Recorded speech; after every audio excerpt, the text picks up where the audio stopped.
Паставы – адзін з найпрыгажэйшых гарадоў Беларусі, ляжыць абапал невялікай маляўнічай рачулкі Мядзелка на паўночна-заходнім ускрайку краіны. Ён знаходзіцца ў баку ад вялікіх і шумных дарог, як бы утолены ад чужых вачэй і таму здолеў захаваць сваё своеасаблівае аблічча. Шчаслівы той, хто бачыў паставы, прыблізна так напісала ў сваіх мемуарах вядомая польская пісьменніца 19 стагоддзя Габрыэля Кузына. Час толькі ўзмацніў шчаслівыя эманацыі горада, які магічна прываблівае да сябе як тых, хто адчуў у сабе пакліканне яго наведаць, так і тых, хто ўжо блукаў па ягоных вуліцах. Паставы – адзін з самых старажытных населеных пунктаў Беларусі. Першае згадаванне ў крыніцах аб вёскі Пасаднік, з якой выраслі паставы, адносіцца да 996 года. У паставах у пачатку 20-го стагоддзя дзейнічала практычная афіцэрская кавалерыйская школа парфорснага палявання, якую наведвалі вялікі князь Мікалай Раманаў, генерал Алексей Бурсілаў, казацкі атаман Пётр Красноў, генерал Алексей Ігнатьеў, прэзідэнт і маршал Фінляндіі Густаў Маннергейм і іншыя вышэйшыя асобы. Паставы – горад, праз які амаль 3 гады праходзіла лінія фронту Першай сусветнай вайны.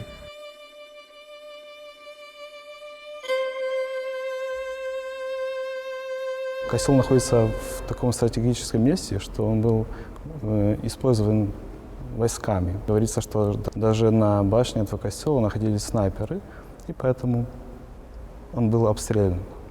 Тоже говорится, что в нашей плебании за костелом тоже находились немцы во время войны. У горадзе шмат цікавых мясцін і творчых людзей, знаёмства з якімі дадасць кожнаму падарожніку безліч станоўчых эмоцый і ўспамінаў. У цэнтральнай частцы горада высока ўзнімаецца прыгожы чырвоны неагатычны касцёл святога Антонія Падуанскага і беззаганнага зачацця Найсвяцейшай Марыі Панны. Пастаўскі касцёл – помнік архітэктуры неаготыкі, размешчаны на правым беразе ракі Мядзелкі. Алтаром арыентаваны на поўнач, пабудаваны архітэктарам Артурам Гойбелем з чырвонай цэглы ў формах псеўдаготыкі ў 1880-87 годах.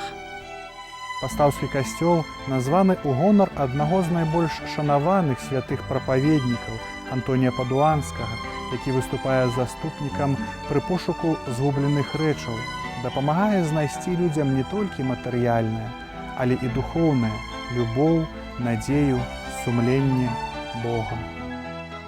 Будучы праведнік нарадзіўся ў канцы 12-го стагоддзя ў Лісабоне, Піранейскі паўвостраў. Атрымаўшы сан святара, ён адправіўся служыць у Марока, але ў хуткім часе захварэў і быў вымушаны вярнуцца дадому.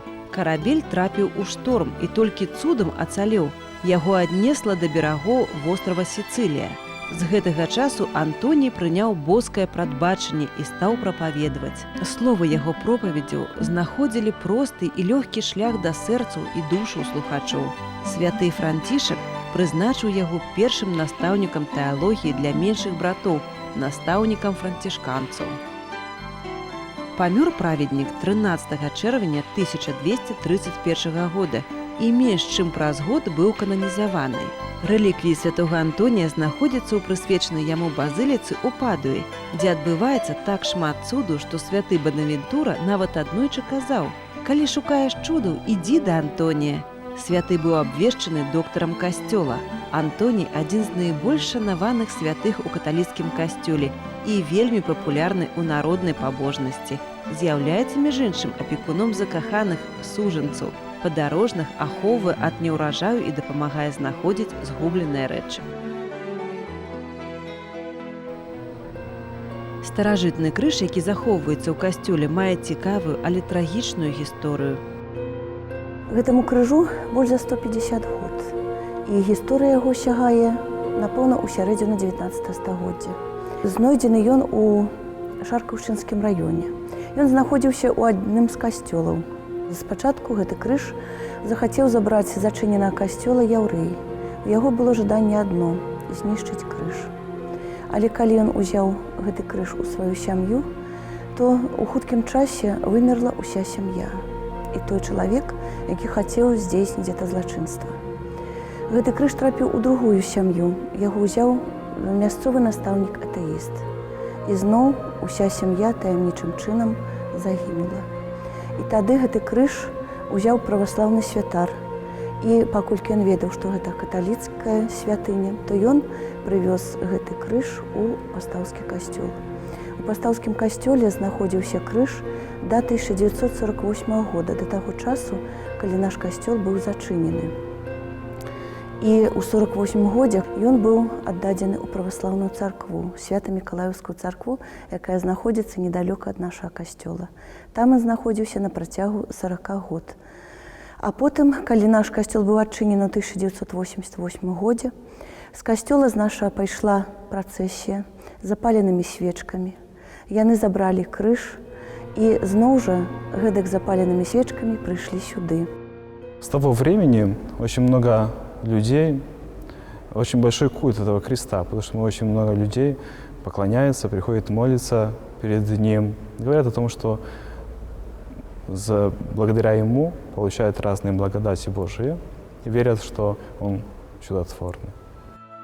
Храм уяўляе сабой аднавежавую базыліку з пяціграннай апсідай і бакавымі захрысцямі. Асноўны аб'ём пакрыты высокім двухсхільным дахам, а апсіда гранёным. Велічнасць храму надае шмат'ярусная шатровая вежа. Каларыстычнае выкананне заснавана на спалучэнні чырвонага колеру цаглянай кладкі сцен і чарапічнага даху з белай тынкоўкай ніж. Вежу касцёла вянчае каменнае кальцо дыяметрам 1,2 метры. Цяпер пакрытая бляхай, складзеная з 3 цэльных частак, змацаваных цягай.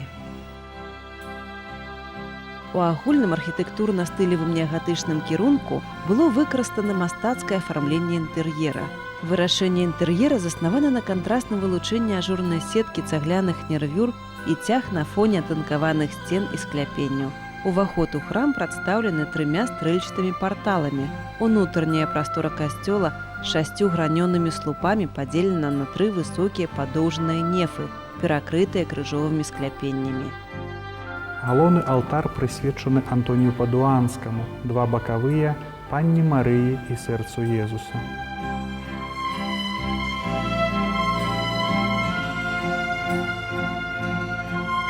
Побач з касцёлам з такой жа чырвонай цэглы была ўзведзена плябанія. Падчас Першай сусветнай вайны касцёл быў моцна пашкоджаны. Фронт праходзіў за 4 кіламетры ад паставаў, і снарады часткова пашкодзілі муры, знішчылі арганы, галоўны алтар, амвона, пашкодзілі скляпенні, дах, вокны і дзверы. Пасля вайны ў 1920 годзе святыня была адбудавана і адноўлена, функцыянавала як сядзіба дэканату да 1939 года. З 1935 года пробушчам парафіі быў Баляслаў Мацееўскі, пазней арыштаваны і закатаваны ў сталінскіх лагерах. Ён прыехаў у нашу парафію ў 1933 годзе, быў пробушчам нашага касцёла. Пры ім тут адкрываліся курсы, дзе вучылі дзяўчат на хатніх гаспадыняў. Гэта быў вельмі добры святар, гэта быў святар працавіты, які шмат зрабіў для пастаўскага касцёла. Так працягвалася да часу Вялікай Айчыннай вайны. У 1942 годзе да ксяндза Баляслава Мацяёўскага звярнуліся нямецкія ўлады. Яны патрабавалі, каб святар аддаў касцельныя званы на патрэбы нямецкай арміі. Ксёндз Баляслаў Мацяёўскі адмовіўся зрабіць гэта і паехаў са скаргай у Глыбокае да гебіцкамісара. Больш у касцёл ён не вярнуўся. Я ў свой час збірала матэрыял пра ксяндза Баляслава Мацяёўскага, ездзіла ў Глыбокае. Там жыла жанчына, якая была сведкай яго гібелі, яго расстрэлу менавіта там у Глыбокім. Ён сядзеў у вядомай, сумна вядомай турме Беразведча. І летам 1942 года яго разам з 6 ксяндзамі і некалькімі бацюшкамі павезлі на расстрэл у лес Барок. Напэўна, гэта была такая выпадковасць, але гэта жанчына, яна раней жыла ў паставах і, дарэчы, яна служыла ў ксяндза. У той час пайшла даіць кароў, там іх былі каровы ў лесе Барок, і раптам яны пачулі спеў «Анёл панскі». Рассунулі галіны соснаў і ўбачылі, што ля свежа выкапанай ямы стаяць ксяндзы і бацюшкі. Ксяндзы спявалі песню «Анёл панскі». Гэта песня, якая ў касцёле спяваецца па памерлых. Святары спявалі гэту песню па сабе і не ведалі, што зараз іх расстраляюць. Так і адбылося. Жанчыны кінуліся прэч ад этой ямы. Яны маліліся, плакалі, пачуліся ў хуткім часе стрэлы. Жанчыны былі вельмі ахвярныя. Яны заўсёды, калі адбываліся такія расстрэлы ў сумна вядомым лесе Барок, яны звычайна пасля вярталіся і пыталіся пасля, калі ўжо немцы ад'язджалі, ці ёсць хто жывы. І бывалі такія выпадкі у гэтых жанчын, што яны адшуквалі сярод расстраляных яшчэ жывога чалавека, параненага. На жаль, у той раз, калі расстрэльвалі святароў, такога не адбылося. Калі яны падышлі да ямы, паспрабавалі раскапаць зямлю, ніхто там не рухаўся. Яны зразумелі, што ўсе святары бацюшкі загінулі. Расстрэл ксяндзоў у гады Вялікай Адчыннай вайны назаўсёды застанецца ў памяці парафіян прыкладам мужнасці і самаадданасці.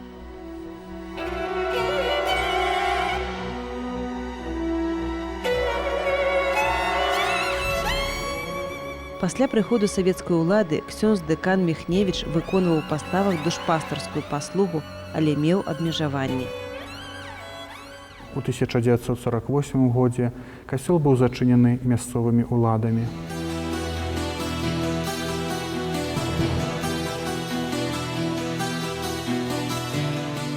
З 1987 года ў будынку касцёла размяшчаецца завод «Беліт». І менавіта тады вернікі вырашылі вярнуць касцёл. Пісалі просьбы, ездзілі ў Маскву і Мінск. Костел не был отдан прихожанам, только советская власть забрала его себе. Вначале это был склад для живности, а потом его сделали, присоединили к заводу «Белит». Тут долгие года находился завод «Белит». Этот костел сейчас вообще не припоминает того времени, потому что в то время он был двухэтажный внутри. Да. И здесь работали в основном женщины, и работали на 2 этажах. Тут были станки. Он в то время совсем не пропоминал костел изнутри того, как он сейчас выглядит. В части пресбитериум, которая является для нас самая главная, как бы самая святая, там советская власть поставила туалеты и души. У савецкія часы вернікі, як маглі, змагаліся за свой касцёл, акрамя лістоў да ўлад рабілі своеасаблівыя шасцігросныя хады. Договорились на коляды, подпольно всем организовали, что пойдем молиться. И туда под браму подошли, и человек 150. В основном женщины и так дальше, до старых. Мужчин мало было. Одна бабка взяла рожанец в руки и палочкой подпершись против костела. И она як ведущая ружанца, которые молились. А крестик вот такие величиной повесили на заборы и стали молиться. И она позвонила в милицию. Приехала милиция. Машину поставили тут в бане, такая за баней, а сами пришли сюда.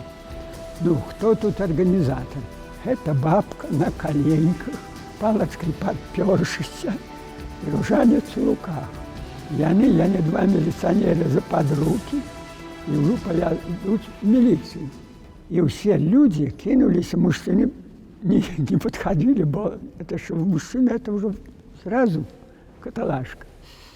А эти женщины, як обступили этих милиционеров, кто за полу, кто за ноги, кто за руки, усюды, и целовали им руки. Міліцыя разагнала верніку, некаторыя з іх трапілі нават пад суд. Не палохаючыся пакарання, нават на судзе людзі маліліся і прасілі вярнуць касцёл. Меня первого вызвали, завели. Я говорю, я одинокий вдове, 27 годов, я куржонка померз. А я маю и сынов, и внуку мою. И я кажу, что ты хочешь? Я кажу, мы вот так, именуется Сына Духа Святого. Аминь. Отче наш, который есть в небе, святый, имен Твое, придь кралевство Твое, будь воля Твоя, яко в небе, так и на земле. Хлеба нашего повседнего дай нам dzisiaj, отпусть нам наши вины, яко и мы отпускаем нашим виноватцам, не учи нас на покушение, але нас бав от злого. Аминь. Вот кажу я.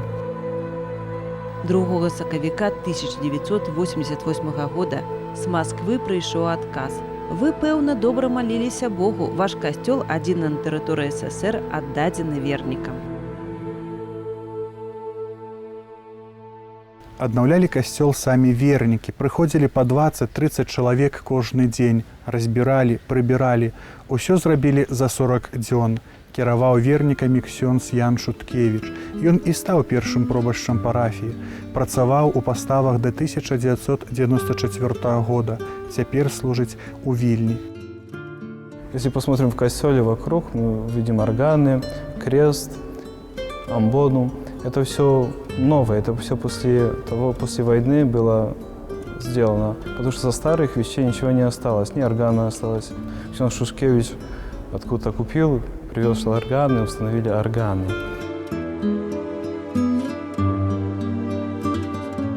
Костел был як бы пустыня где-нибудь. Окна повыбиванные, двери поломанные. И дети лазили на хоры. Парафия Поставская очень огромная, большая, можно сказать, поэтому как бы и было относительно легко делать это, ремонт этого здания, да, потому что люди в то время, голодные веры этого всего, очень сильно в это брали в этом участие. И финансово тоже этого не жалели.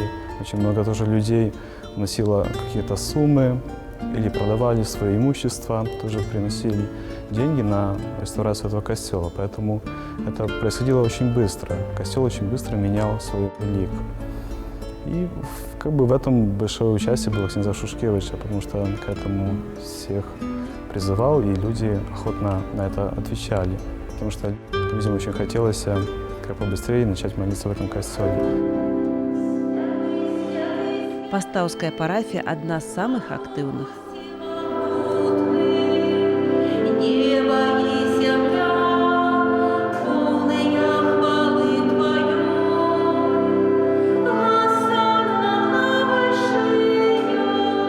Очень много людей приходит в костел.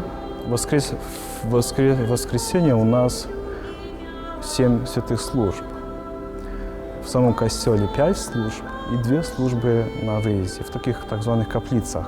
Мы молимся, потому что к нашей парафии Поставской относится еще очень много сел, поселков, вёсок. Наш приход насчитывает где-то примерно около 7 тысяч прихожан. Это примерно, потому что тяжело сказать точно, сколько их. На воскресную мшу приходит 3-4 где-то приходит людей на эти службы, если всех сочесть. Я думаю, это очень хорошо, очень живая парафия, но это все зависит от того, что, думаю, от того, что находится на Западной Белоруссии. Тут вообще много людей, католиков. Где-то, можно сказать, половина населения Постав – это католики. Мы учим в воскресной школе, она не воскресенье, она в разные будние дни. Мы делаем так, чтобы было бы удобно для деток. Да? В сумме где-то у нас учится около 300 детей. Есть много разных групп при приходском костеле. Молитвенные группы, библейная группа, потом группа, которая по вторникам встречается, там приходит настоятель с ними, они разбирают Святое Писание. Потом есть группа так само Аалон, это связано с алкоголизмом. В эту группу относятся люди, которые косвенно сталкиваются с алкоголизмом. Да? Это жены, это дети алкоголиков. Так само есть группа АА. Это уже группа, связана типично с алкоголиками, которые люди, которые хотят с этого выйти. раз в году проходит у нас в парафии как бы такой, что-то вроде курса такого. Приезжают люди, которые с этого уже вышли и делают презентацию этого движения, как выходить с алкоголизма. В данный момент у нас работают здесь два ксенза, я и ксенз-настоятель Андрей. Мы монахи, мы монашествующие, ордена Серцані. Зараз парафія жыве актыўным жыццём. Шматлікія малітоўныя суполкі дапамагаюць людзям у барацьбе з духоўнымі хваробамі. І, безумоўна, асаблівую падзяку выказваюць парафіяне сваім ксяндзам. Ксяндзы нам дапамагаюць духоўнай сваёй падтрымкай. Мы можам прыйсці ў любы час да іх і спытацца, што нас інтарэсуе, што нас хвалюе. Яны нам вельмі дапамагаюць у гэтым сваёй размовы. Яны, як наш духоўны настаўнік, настаўляюць нас на добры шлях. Праз Бога, праз Марыю, праз Божае Пісанне. Таксама дапамагаюць сёстры монахіні духоўныя.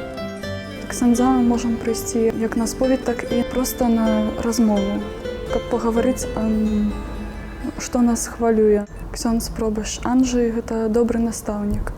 Ён дапамагае нам ва ўсіх справах. Таксама і ў скаўтынгу вельмі дапамагаў і фінансава, і духоўна.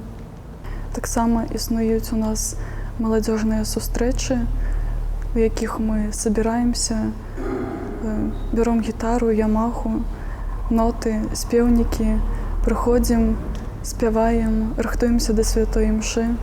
Нам дапамагае ў гэтым сёстры монахіні, сёстры Ізахіэля асабліва. Спяваем псальмы, бяром святое Пісанне, чытаем малітву верных, дапамагаем весці імшу.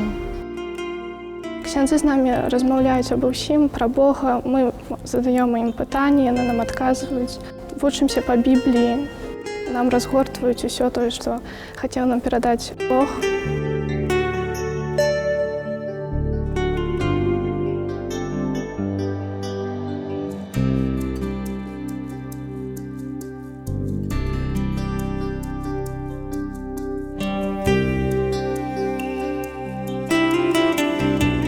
У нас ёсць арганісткі, якія іграюць на аргане. Вельмі прыгожа. Калі нават сядзіш тут проста перад імшой, можа нехта проста на ім паіграць, і вельмі прыгожа. За тыя гады, як ксёндз Андрэй працуе ў нас, ён вельмі шмат зрабіў не толькі як духоўны настаўнік, як пастыр. Ён таксама вельмі шмат зрабіў як гаспадар. Пачаў ён, напэўна, з таго, што некалькі разоў лакіравалася падлога ў касцёле. Перад касцёлам у нас была толькі плошча, выкладзена пліткай. І вось, напэўна, на другі год сваёй працы плітка з'явілася вакол усяго касцёла. З'явіліся прыгожыя насаджэнні, якія тут ёсць, вечна зялёныя кустарнікі. Ксёндз Андрэй знайшоў групу настаўнікаў мастацкай школы, якая рэстаўравала ўвесь будынак касцёла ўнутры. Таксама вялікая яго заслуга ў тым, што у тым будынку, які знаходзіцца каля касцёла, гэты будынак быў амаль увесь разбураны. Гэта будынак былой адміністрацыі таго завода, які тут быў. І гэты будынак, на яго было страшна глядзець. І настолькі жахліва, што здавалася, ён ніколі не паўстане з гэтых руінаў. І нам не верылася, калі мы бачылі гэтае разбурэнне, што з іх можна штосьці зрабіць. Але, напэўна, у ксяндза Андрэя былі і ў Бога былі на гэты будынак свае планы. І вось мы бачылі, як на працягу некалькіх гадоў з гэтых разбурэнняў паўставалі прыгожыя залы. І цяпер, напрыклад, увесь наш лагер размяшчаецца ў гэтым будынку. Там ужо з'явілася нават спартыўная зала. Цяпер нам хапае памяшканняў зімой, вясной, восенню ў гэтым будынку. Ёсць катэхетычныя залы, то есть там збіраюцца дзеці для падрыхтоўкі да першай споведзі святой камуніі. Летам гэты будынак ператвараецца ў летні лагер. Там памяшканні спальныя для дзяўчынак, для хлопчыкаў, там вялікая актавая зала і там вялікая спартыўная зала. І мне, як начальніку лагера, вельмі прыемна тое, што мы спакойна, якое б надвор'е не было, мне ёсць чым заняць там дзяцей. Яны спакойна могуць у актавай зале танцаваць або спяваць, а частка з іх у гэты ж самы час знаходзіцца ў спартыўнай зале і гуляе ў баскетбол або ў міні-футбол. Касцёл быў вернуты забыцця, і цяпер, нягледзячы на ўсе нягоды, паднесеная ёй часам неагатычная святыня горда і велічна ўзвышаецца над горадам. Сёння мы наведалі касцёл святога Антонія Падуанскага у Паставах, дакрануліся да гісторыі, пазнаёміліся з сучаснасцю. Наша перадача заканчваецца, але мы з вамі не развітваемся, а кажам да наступных сустрэч. Жадаю, каб кожны з нас адкрыў сваю дарогу да святыні.